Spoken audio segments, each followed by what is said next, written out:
SUPW. If we elaborate this, then it is socially useful productive work. The term SUPW was introduced by Ishwar Bhai Patel Committee. Sometimes we get confused among these three: socially useful productive work, craft-centered education, and work experience. Ishwar Bhai Patel Committee gave the concept of socially useful productive work. Mahatma Gandhi gave the concept of craft-centered education, and Kothari Commission have given the concept of work experience. Sometimes we get confused among these three. Ishwar Bhai Patel Committee, July 1977, which first coined the term socially useful productive work, or SUPW. The subject was first introduced to the school curriculum in 1978 by Ministry of Education, Government of India. SUPW may be described as purposive and meaningful manual work resulting in either goods or services which are meaningful to the society. अब हम देखते हैं कि SUPW है क्या। जैसा कि नाम से ही पता चलता है कि ये सोसाइटी के लिए यूजफुल प्रोडक्टिव वर्क है। अब इस वर्क में क्या क्या शामिल किया जा सकता है हम देखते हैं। ये वर्क हमारे हाथों के द्वारा बनाया हुआ कोई सामान भी हो सकता है, जैसे टोकरी बनाना, टोपी बनाना, या हमारे द्वारा सोसाइटी के लिए किया गया कुछ काम भी हो सकता है, जैसे हमारे आसपास के वातावरण को साफ करना, पौधे लगाना, etc. Now, what we will do in SUPW? First, prepare pupils to practice and perform manual work individually and collectively. यहाँ पे एज ए टीचर हम क्या करेंगे? हम अपने स्टूडेंट को मैनुअल वर्क या तो अकेले या तो ग्रुप में करने के लिए प्रोत्साहित करेंगे। Second, acquaint children with the world of work and services to the community and develop in them a sense of respect for manual workers. हम अपने स्टूडेंट्स को काम के बारे में तथा सामाजिक सेवाओं के बारे में बताएंगे। उनमें एक ऐसी भावना को उत्पन्न करेंगे जिससे कि वो मैनुअल वर्कर्स को रिस्पेक्ट देना सीखें। जब हमारे स्टूडेंट काम के बारे में जानेंगे, कम्युनिटी सर्विसेज के बारे में जानेंगे, मैनुअल वर्कर को रिस्पेक्ट देंगे, तभी वो इन सारी चीज़ों को करने के इच्छुक होंगे। Third, develop a desire to be useful member of society and contribute their best to the common good. हम लोगों को एज ए टीचर अपने स्टूडेंट में ये भावना उत्पन्न करना होगा कि वे सोसाइटी के एक यूजफुल मेंबर हैं और अपना बेस्ट कंट्रीब्यूशन सोसाइटी को दे सकते हैं। Fourth, inculcate positive attitudes of team work and socially desirable values like self-reliance, dignity of labor, tolerance, cooperation, sympathy and helpfulness. हम अपने स्टूडेंट में सकारात्मक सोच टीम वर्क के लिए डेवलप करेंगे।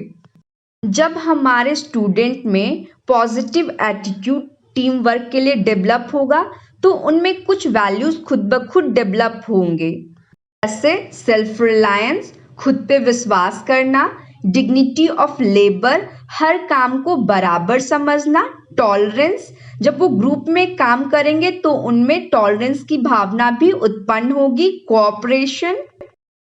Cooperation, sympathy and helpfulness.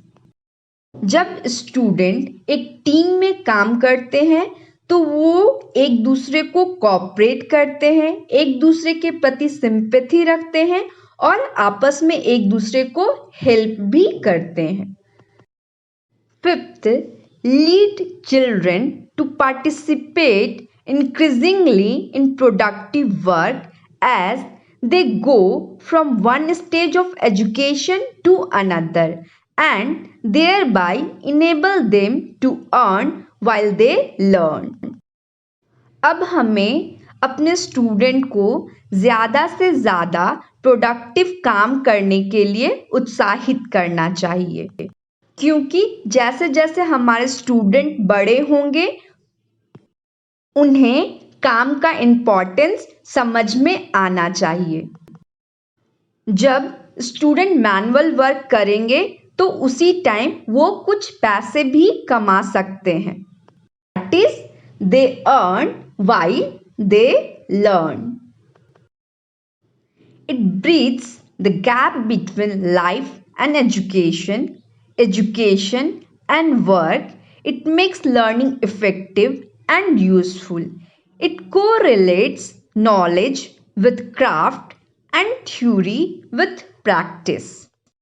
Generally हम लोग क्या कहते हैं कि जो भी एजुकेशन हम स्कूल में लेते हैं उसका रियल लाइफ में बहुत ज़्यादा इम्पोर्टेंस नहीं होता है। भी कहते हैं कि थ्योरी और प्रैक्टिकल में बहुत फ़र्क होता है। SUPW लाइफ और एजुकेशन और वर्क के बीच जो गैपिंग होता है उसको कम करते हैं। SUPW के द्वारा लर्निंग को इफेक्टिव और यूजफुल बनाया जाता है। SUPW में जिन चीज़ों को हम सीखते हैं उन चीज़ों को हम बनाते भी हैं। It may help to increase national productivity and to self-employment. It leads to proper articulation between life and education. SUPW में हम बहुत सारे चीज़ों को सीखते हैं, जैसे दिया बनाना, टोकरी बनाना, बुक बाइंडिंग करना, मूर्ति बनाना। जब हम इन चीज़ों को बनाते हैं तो इससे नेशनल प्रोडक्टिविटी बढ़ता है और सेल्फ एम्प्लॉयमेंट भी होता है।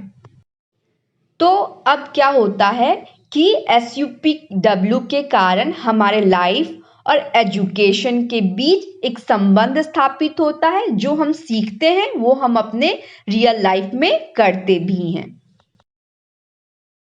SUPW करिकुलम में ऑल्सो इंक्लूड। अब SUPW करिकुलम में हम किन किन चीज़ों को शामिल कर सकते हैं देखेंगे। First, either product which are directly consumable and saleable. Example, pottery, clay modelling, paper mache, tie and dye, rangoli, wall decoration, cane work, bamboo work, book binding, paper toy etcetera.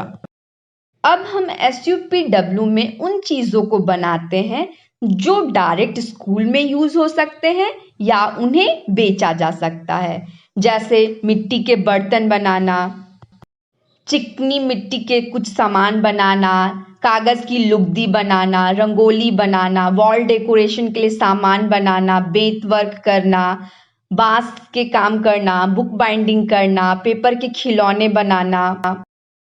अगर हम लोग वैसे सामान को बनाते हैं जो स्कूल में डायरेक्ट यूज़ हो जाएंगे तो इससे ये होता है कि उन चीज़ों को बाहर से खरीदने की ज़रूरत नहीं होती है, तो पैसे बचते हैं। या हम ऐसे सामान को बनाते हैं जिनको बेचा जा सकता है तो इससे ये फ़ायदा होता है कि पैसे आते हैं तो उन पैसों से स्कूल को डेवलप किया जा सकता है। तो हम कह सकते हैं कि SUPW के द्वारा स्कूल को इकोनॉमिक सपोर्ट भी मिलता है। Second, services having social and economic value. The component of social service in the curriculum is allied to socially useful productive work. For example, when children participate in an environment cleanliness program by way of social service, they can simultaneously prepare compost pits for manure. पहले हम लोगों ने देखा कि SUPW में हम लोग productive work बनाते हैं। अब इस पॉइंट में हम लोग देखेंगे कि इसके अलावा हम सोशल सर्विस भी कर सकते हैं जो सोशली और इकोनॉमिकली वैल्यूएबल हो। जैसे हम अपने आसपास के वातावरण को अगर साफ करते हैं तो हम क्या कर सकते हैं, गड्ढा खोदकर जो बायोडिग्रेडेबल सब्सटेंसेस हैं उनको उसमें डालेंगे और फिर गोबर पानी डालकर उस गड्ढे को बंद कर खाद बना सकते हैं। अगर हम ऐसा करते हैं तो ये हमारे लिए यूजफुल भी है और कुछ इकोनॉमिक वैल्यू भी ऐड करता है।